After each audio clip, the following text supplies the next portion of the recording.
తాకట్లో ఉన్న మీ బంగారాన్ని విడిపించి ఆ రోజు ఆన్లైన్ రేటుకి కొంటాం. Sharma gold company. నమస్కారం, వెల్కమ్ టు సుమన్ టీవీ. నేను గీతాంజలి. ప్రస్తుతం మనతో పాటు శ్రీచక్రపీఠం వ్యవస్థాపకులు, ప్రముఖ జ్యోతిష్యులు, సుమన్ టీవీ ప్రేక్షకులందరికీ ఎంతో సుపరిచితులు డాక్టర్ ప్రదీప్ జోషి గురువు గారు ఉన్నారు. వారితో మాట్లాడదాం. గురుగారు నమస్కారం అండి. శ్రీమాత్రే. గురుగారు, సూర్యగ్రహణం ఈసారి ఎప్పుడు ఉండబోతోంది? కాలం, సరైన సమయం అనేది తెలియచేయండి. అసలు మనకు కనిపిస్తుందా భారతదేశంలో పట్టువిడుపుల సమయాలు? మనం నియమాలు ఏమైనా పాటించాలా? ద్వాదశ రాశుల వారికి ఎలా ఉండబోతోంది? ఈ గ్రహణ ప్రభావం దేశాలు అలాగే మొత్తంగా ప్రపంచవ్యాప్తంగా ఎలా ఉండబోతుందో తెలియజేస్తారా? శ్రీ గురుభ్యో నమః. శ్రీమాత్రే నమః. సప్తాశ్వరథమారూఢం ప్రచండం కశ్యపాద్మజం శ్వేతపద్మధరం దేవం తం సూర్యం ప్రణమామ్యహం. అచింత్యావ్యక్తరూపాయ నిర్గుణాయ గుణాత్మనే సమస్త జగదాధారమూర్తయే బ్రహ్మణే నమః. శ్రీ గురుభ్యో నమః. శ్రీమాత్రే నమః. గ్రహణాలు ప్రతి సంవత్సరము వస్తూనే ఉంటాయి, కానీ ఒక్కొక్క గ్రహణానికి ఒక్కొక్క ప్రత్యేకత ఉంటుంది. ఇప్పుడు మనం పోయిన సంవత్సరము షష్టగ్రహ కూటమి అని చెప్పి చేసాం. అప్పుడు నేనేం చెప్పాను అన్నీ జరిగాయి. ఆ తర్వాత బంగారం వెండి ధరలు ఒక ఊపుతూ లేస్తూనే ఉన్నాయి. పోయిన సంవత్సరం మార్చి తర్వాత మీరు కావాలంటే వెళ్ళి హిస్టరీలో చూడండి. నేను చెప్పాను అప్పుడు ఇక్కడ నుంచి మొత్తం తారుమార్లు అయిపోతాయి అని చెప్పాను. అదే జరిగింది. విపరీతమైన డబ్బు బంగారం వెండి వైపు వెనుక పరుగుతుంది. సో ఇప్పుడు కూడా ఇది ఒక బ్రేక్ ఈవెన్ పాయింట్ అని చెప్పాలి. ఇది ఉగాదికి ముందు శివరాత్రి తర్వాత వచ్చేటువంటి అమావాస్య రోజున సూర్యగ్రహణం రాబోతుంది.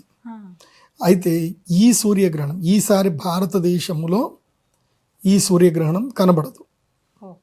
ఇది అంటార్కిటికా దేశము లోపల, సో కంకణగ్రాస సూర్యగ్రహణం అంటే రింగ్ ఆఫ్ ఫైర్ అంటారు. సో అలాంటి సూర్యగ్రహణము మనకి అంటార్కిటిక్లో కనిపిస్తుంది, మన దగ్గర కనపడదు. ఓకే, సో దీనివల్ల నేను ఎవరెవరైతే మనము వెండి బంగారం వీడియో చేశాం కదా, విన్నారు కదా, ఎవరెవరైతే ఈ పార్టీకి ఆల్రెడీ పెట్టుబడి పెట్టి ఒక 2 నెలలు అయిపోయి ఉంటుంది, అంటే ఫిబ్రవరి 17 కదా, ఎవరైతే జనవరి 30 లోపల ఎవరైతే పెట్టుబడులు పెట్టుకున్నారో వాళ్ళందరూ కూడా ఈ ఫిబ్రవరి 17 ఈ సూర్యగ్రహణము చంద్రగ్రహణం తర్వాత రాశులకు అతీతంగా కోటీశ్వరులు అయిపోతారు. అంటే వాళ్ళు పెట్టిన పెట్టుబడులు పెరుగుతాయి, లాభాల బాటలో ఉంటాయి. బంగారము వెండి లాభాల్లో ఉంటాయి. సో ఇది మంచి సమయం. ఈ గ్రహణము భారతీయులకి, బంగారం వెండి వ్యాపారస్తులకు, వాళ్ళకి అందరికీ మంచిది. ఇది భారతదేశంలో కనబడదు కాబట్టి దీనికి సూతకం మైలలు, దేవాలయాలు మూయడాలు, ఇళ్ళు కడుక్కోవడాలు ఏమీ లేవు. కాకపోతే గ్రహణం అనేటువంటిది పర్వకాలము, పుణ్యకాలం. సమయం ఎక్కడ గ్రహణం జరిగినా మనకది పుణ్యకాలం, ముహూర్తం. అది మంచి ముహూర్తం. గ్రహణం జరిగింది అంటే అది పుణ్యకాలం అని అర్థం. ఎందుకోసం అంటే ఎక్కడ గ్రహణం జరిగినా అది రాహుగ్రస్త సూర్యగ్రహణమే అంటారే తప్ప అంటార్కిటిక్లో కనిపించింది కదా, అక్కడ గ్రహణం పట్టింది కదా, అది రాహుగ్రస్తం కాదు అని చెప్పడానికి లేదు. కాబట్టి భారతదేశంలో ఎక్కడ గ్రహణం కనిపించినా అది గ్రహణం ఉన్నట్టే లెక్క.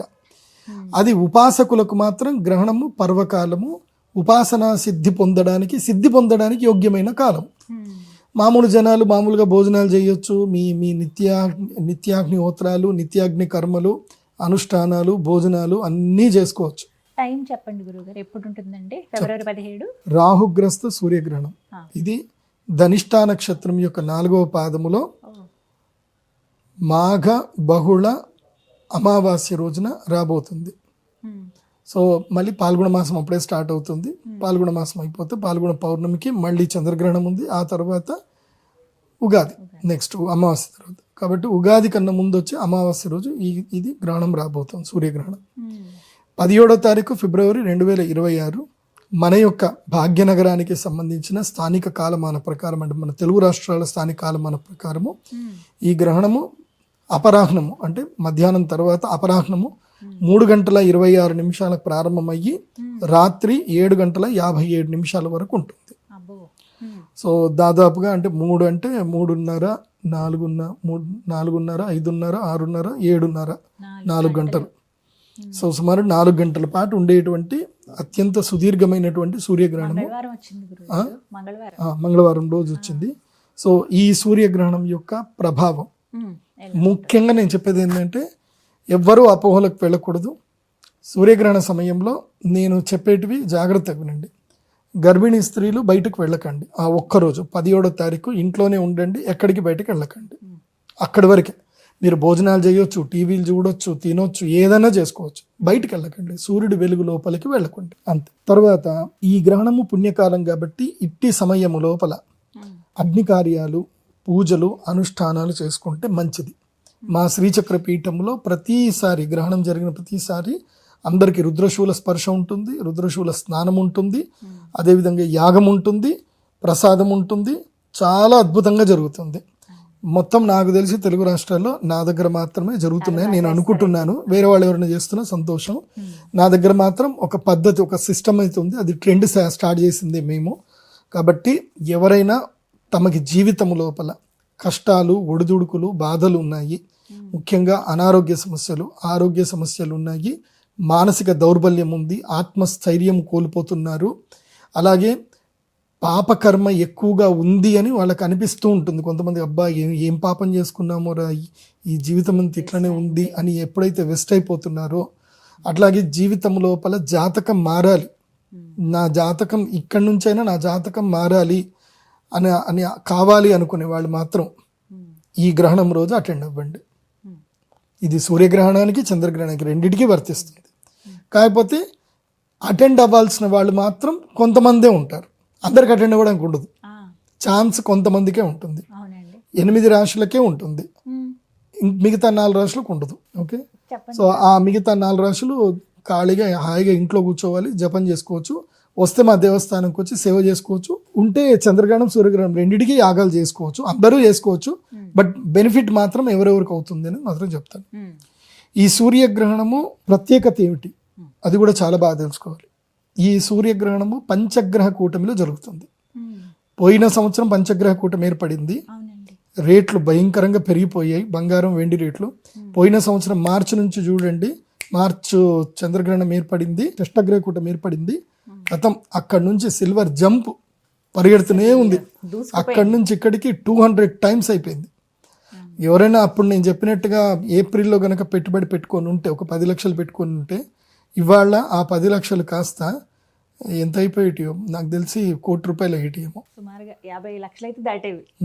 అంత అద్భుతాలు ఉన్నాయి. ఇప్పుడు కూడా అదే జరగబోతుంది. అందుకే నేను చెప్తున్నాను, ఈ వీడియో చూడగానే వెంటనే బంగారంలోను, వెండిలోను పెట్టుబడులు పెట్టుకోండి. ఇది పంచగ్రహ కూటమి. ఎందుకు చెప్తున్నాను బంగారం, వెండి అంటే ఒకటి బాగా గుర్తుపెట్టుకోండి. ఎప్పుడైతే పంచగ్రహ కూటమి ఏర్పడిందో, బుధుడు, శుక్రుడు, రాహువు, రవి, చంద్రుడు, ఇవి 5 కూడా ఏంటంటే శీఘ్రగతి కలిగినటువంటి గ్రహాలు. శీఘ్రగతి. బుధుడు, శుక్రుడు సూర్యుడితో పాటు వాళ్ళు వెనుకనే ఉంటారు. వాళ్ళు ఎప్పుడు బుధ శుక్రుడు ఎప్పుడు సూర్యుడితోటే ఉంటారు. చంద్రుడు అతి శీఘ్రగతుడు. కాబట్టి ఈ టైంకి ఏం జరుగుతుంది అని అంటే యుద్ధాలు జరుగుతాయి. ఇప్పుడు ఆల్రెడీ ఇరాన్ యుద్ధం జరుగుతుంది అని ఏదైతే సిచ్యువేషన్ ఉందో, ఇది 3వ ప్రపంచ యుద్ధానికి కూడా దారి తీసేటువంటి అవకాశాలు ఉంటాయి. కాబట్టి ప్రపంచ యుద్ధాలు జరుగుతున్నాయనంటే జనాలందరూ ఎక్కడ పెట్టుబడి పెడతారంటే బంగారం లోపలనే పెట్టుబడి పెడతారు. ఈవెన్ సిల్వర్ని సేఫ్ హెవెన్ అనుకుంటారే కానీ ఈవెన్ బంగారం మోర్ దెన్ ప్రెషియస్, దానికన్నా బంగారం ఎక్కువ ప్రెషియస్.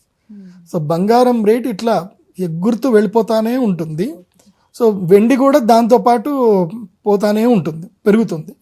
ఎందుకోసమంటే ఎప్పుడైనా జియోపొలిటికల్ ఇష్యూస్ వచ్చినా, వార్ వచ్చినా, ఏదొచ్చినా ఇన్వెస్టర్స్ అందరు కూడా సేఫ్ హెవెన్ అని చెప్పి బంగారం, వెండిలోనే పెట్టుబడులు పెడతారు. మునుపంతా బంగారంలో పెట్టేవాళ్ళు. పోయిన సంవత్సరం షష్టగ్రహ కూటమి గ్రహణం జరిగిన తర్వాత వెండిలో స్టార్ట్ అయ్యారు. పోయిన సంవత్సరం నుంచి వెండి చాలా ఎక్కువైపోయింది. కాబట్టి ఇది బాగా సూక్ష్మంగా అర్థం చేసుకోండి. యుద్ధాలు జరిగే అవకాశం ఉంది, రోగాలు వచ్చే అవకాశం ఉంది. సో పరాభవము, డాలర్ రేట్ పడిపోగానే వాళ్ళు ఊరుకోరు, అమెరికన్స్ ఊరుకోరు. సో డాలర్ రేట్ పెంచడానికి ఎంతకైనా వాళ్ళు తెగిస్తారు. ఎందుకోసమంటే వాళ్ళకి అమెరికా ఈజ్ ఫస్ట్ అనే ఆలోచనలోనే ఉంటారు వాళ్ళు. కాబట్టి కానీ వెండి రేటు అకస్మాత్తుగా పడిపోవచ్చు, అది కూడా చెప్తాను. ఎందుకోసమంటే దీని తర్వాత అకస్మాత్తుగా ఏం జరుగుతుందంటే కొన్ని గ్లోబల్ ఇష్యూస్ జరిగేసి, ఎందుకోసమంటే బంగారం రేటు పడ్డా పడకున్నా అమెరికాకు పెద్ద నష్టం ఏం లేదు. కానీ వెండి రేటు ఎక్కువ పెరిగితే మాత్రం అమెరికాకు నష్టం. ఎందుకోసమంటే వెండి మీద ఆధిపత్యం ఎక్కువగా చైనా దేశాలకు ఉన్నాయి, వేరే దేశాలకు ఉన్నాయి, ఏషియన్ కంట్రీస్కి ఉన్నాయి. దీనికి లేదు వెండి మీద ఆధిపత్యం. కాబట్టి వాళ్ళు ఏదైనా సరే చేయొచ్చు. దానివల్ల ఒకేసారి సిల్వర్లో ఫాల్ డౌన్ రావడం అవి ఉంటుంది. కానీ బీ ప్రిపేర్ ఫర్ దట్. అది కూడా ఫాల్ డౌన్ కూడా కొన్ని రోజులకే వస్తుంది, తర్వాత మళ్ళీ రికవర్ అవుతుంది. ఎంత ప్రయత్నం చేసినా అది ఆగదు, పోతూనే ఉంటుంది. సో ఇప్పుడు రాశి, ఈ యొక్క గ్రహణానికి సంబంధించిన రాశి ఫలాలు ఎవరెవరికి బాగుంది, ఎవరికి బాగాలేదు. ఈ గ్రహణం వల్ల అదృష్టం, యోగం వచ్చేటువంటి రాశులు అంటే ఇక మీ జాతకములో మార్పు రావాలి, జీవితం లోపల సిద్ధి కలగాలి, ఇంకా గత జాతకం వేరు, ఇప్పుడు సరికొత్త జాతకంగా మీ జీవితం మారాలి అని అంటే మాత్రం వాళ్ళు మాత్రమే, వీళ్ళు ఈ నలుగురు మాత్రమే యాగానికి రావాలి. ధనస్సు రాశి, మేషరాశి, వృషభ రాశి, కన్యా రాశి, 4 రాశులు. ధనస్సు రాశి వాళ్ళకి స్థైర్యము, ధైర్యము, మనోధైర్యం పెరుగుతుంది, ఆర్థిక లాభాలు కలుగుతాయి, దూర ప్రయాణాలు కలిసి వస్తాయి ధనుసు రాశి వారికి. మేషరాశి వారికి ఉద్యోగంలో లాభము, స్థానచలనము, దానివల్ల కూడా లాభం కలుగుతుంది, సరికొత్త పరిచయాలు ఏర్పడతాయి, వ్యాపారంలో స్థిరపడతాయి. ఇది మేషరాశి వారికి. వృషభ రాశి వారికి ఏమో అద్భుతమైన లాభాలు వస్తాయి, మనోభిష్టం నెరవేరుతుంది, కాంక్షలన్నీ కూడా నెరవేరుతాయి, సుఖప్రాప్తి కలుగుతుంది. కాబట్టి వృషభ రాశి వారికి బాగుంది. ఇక కన్యా రాశి వారికి శత్రువుల మీద విజయం లభిస్తుంది, ఎన్నో ఏళ్లుగా మిమ్మల్ని ఇబ్బంది పెడుతున్న సమస్యలన్నీ కూడా దూరం అయిపోతాయి, దానికి తగ్గట్టుగా దూరం చేసుకునే బలం కూడా మీకు దొరుకుతుంది. సో ఇవి శుభం. ఇవి ఈ యొక్క గ్రహణం వల్ల ఈ 4 రాశులకి ఈ ప్రయోజనం ఉంటుంది. యాగం చేసుకుంటే ఉంటుంది. అశుభం, అశుభం ఎవరెవరికి అంటే కుంభరాశికి. కుంభరాశి వారికి అనారోగ్యము, మనస్తాపము, చాలా ఇబ్బందులు కలుగుతాయి, శరీరంలో ఆరోగ్య సమస్యలు ఇబ్బంది పడతాయి, ఇష్టమైనటువంటి వారు దూరం అవుతారు. సో అదొక రకంగా ఉంటుంది అండి. జన్మస్థానంలో ఉంది కాబట్టి మనోవైకల్యం ఏర్పడే అవకాశం ఉంటుంది కుంభరాశికి. మీనరాశి విపరీతమైన ఖర్చులు, అప్పులు, బాధలు, సమస్యలు, ఆస్తులు తాకట్టు పెట్టుకోవడాలు, డబ్బులు పోవడాలు ఇవన్నీ కూడా జరుగుతాయి చంచల స్వభావంతో. వృశ్చిక రాశి, వృశ్చిక రాశి వారికి గృహత్యాగం చేసేటువంటి అవసరం పడుతుంది, తల్లిగారికి అనారోగ్యం ఉంటుంది, ఇంట్లో సమస్యలు ఏర్పడతాయి, ఇంట్లో తగాదాలు, గొడవలు ఏర్పడతాయి, సుఖం దొరకదు, తర్వాత వెహికల్స్ ద్వారా యాక్సిడెంట్ జరిగే అవకాశాలు ఉంటాయి. వృశ్చిక రాశి వారు జాగ్రత్తగా ఉంటారు. కర్కాటక రాశి, కర్కాటక రాశి వారికి అనారోగ్య సమస్యలు, దెబ్బలు, బాధలు, తర్వాత ఏమన్నా సరే క్రానిక్ డిసీజులు రావడము, ఏమైనా అటాక్ అవ్వడము. సో ఎక్కడ పడితే అక్కడ తినకండి. కర్కాటక రాశి వాళ్ళు చాలా జాగ్రత్తగా ఉండండి. సో కర్కాటక రాశి వారికి అష్టమంలో ఉంది కాబట్టి ఆయుర్భంగం అంటారు. సడన్గా ఏదో జరిగి ఎక్కడో ఏదో పడాల్సింది వచ్చి మీ నెత్తి మీద పడుతుంది, కాబట్టి చాలా జాగ్రత్తగా ఉండండి కర్కాటక రాశి. ఇక మిగతా రాశులు అయినటువంటి మకర, తుల, సింహ, గురు ఈ రాష్ట్ర వాళ్ళకి చాలా సాధారణంగా ఉంది. Not good, not bad. Okay, ఇది సూర్యగ్రహణానికి సంబంధించిన వివరణ. తప్పకుండా యాగానికి అటెండ్ అవ్వండి, యాగం చేసుకోండి. మేము రాహుకేతు లాకెట్ ఇస్తాం. ఈ లాకెట్ కేవలం గ్రహణం రోజు మాత్రమే ఇస్తాం, వేరే ఏ రోజు ఇవ్వము. మీరు మళ్ళొక రోజు వచ్చి నా ఆఫీస్కి వచ్చి మీరు 1,00,000 రూపాయలు ఇస్తారన్నా నేను ఇవ్వను. ఆ రోజు అమ్మవారి దగ్గర పెట్టి పూజ చేసి ఇస్తాం. అక్కడ అమ్మవారి దగ్గర పూజ జరిగే విధానం చెప్తాను, జాగ్రత్త వినండి. అమ్మవారికి అభిషేకం ఉంటుంది. ఆ రోజు పాలు పెరుగుతో అభిషేకం ఉండవు, కేవలం పసుపు నీళ్లు, కుంకుమ నీళ్లతో అభిషేకం ఉంటుంది. ఆ అభిషేకం అయిన తర్వాత అమ్మవారి యొక్క అభిషేక జలం మీ అందరి మీద కూడా చల్లడం జరుగుతుంది. మీ అమ్మవారికి అమ్మవారి తిలకం ఇవ్వడం జరుగుతుంది. తర్వాత అమ్మవారి ప్రసాదమైనటువంటి తేనె ప్రసాదము తమలపాకులు పెట్టి అందరికీ ప్రసాదం ఇవ్వడం జరుగుతుంది. ఆ తర్వాత యాగం కూడా ఉంటుంది. యాగం అయిపోయిన తర్వాత మీకు రుద్రశూల స్పర్శ ఉంటుంది. రుద్రశూల స్పర్శ తర్వాత మీకు ఎక్కడికి తీసుకెళ్తాం, మీ అందరికి ఒక మాల ఇస్తాం, ప్రత్యేకమైన మాల ఇస్తాం. సో ఆ మాలని మీరు మెడలో ధరించాలి. ధరించిన తర్వాత అక్కడి నుంచి బాసర పుణ్యక్షేత్రంకి వెళ్తాం. గోదావరి నదిలో స్నానం చేస్తాం.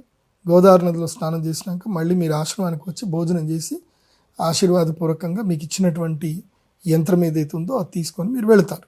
దీనితోటి ఆ యంత్రాన్ని పెట్టుకుని ధ్యానం చేయటం వల్ల, ఆ అరిష్ట నివారణ యంత్రాన్ని పెట్టుకొని మీరు ధ్యానం చేయటం వల్ల ఇక మీకు జీవితంలో అరిష్టం రాకుండా అది మిమ్మల్ని ప్రొటెక్ట్ చేస్తుంది. ఇది గ్రహణం.